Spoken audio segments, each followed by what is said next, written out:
Avec cette 4e édition du Regard sur les collections, il s'agit véritablement d'instaurer une sorte de rendez-vous avec notre public autour des collections permanentes du musée de l'Isle-Adam. Les 4 thématiques abordées dans ce nouveau regard sur les collections sont le centre-ville de l'Isle-Adam, ses rues, ses monuments principaux, la forêt de l'Isle-Adam qui a une place importante, et la plage qui est un lieu emblématique pour la ville, et bien sûr les bords de l'Oise et les nombreux ponts qui enjambent la rivière de l'Oise à l'Isle-Adam.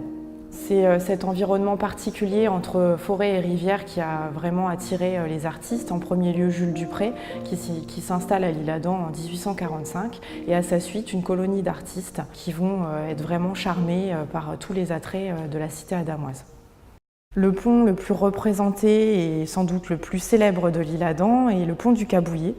Il a été peint par de nombreux artistes, dont René Thénère, qui est un des élèves de Jules Dupré.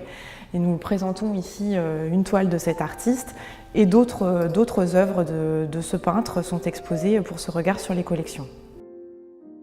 Pierre-Louis-Antoine Gatier, quant à lui, qui est un peintre et graveur qui va s'installer quelque temps à Parmain après la Première Guerre mondiale, nous offre une autre vision de ce pont, cette fois-ci une vision hivernale, où les berges de l'Oise se couvrent d'un épais manteau blanc.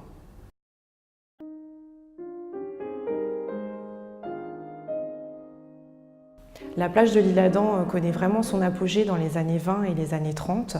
Le tout Paris se presse à l'Isle-Adam pour profiter de cette plage fluviale.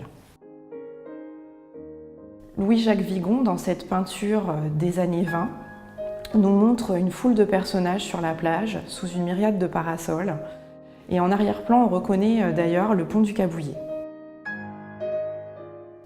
Une salle est consacrée au centre-ville de l'Isle-Adam, ses rues, ses places, ses monuments et ses bâtiments emblématiques.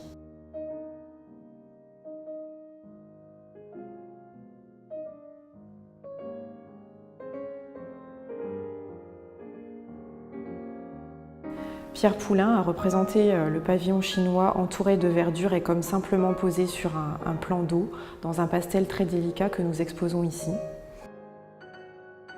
Ce 4e regard sur les collections sera aussi l'occasion pour le visiteur de découvrir une des dernières acquisitions du musée, une sculpture de Joseph Le Guluche, l'artisan le plus prolifique des manufactures de terre cuite adamoise à la fin du XIXe siècle. Il s'agit ici d'une très belle pièce, un des plus intéressants bustes féminins orientalistes de l'artisan. Un soin particulier a été apporté au traitement très réaliste du visage de la femme, ainsi qu'aux détails de l'habillement et des nombreuses parures.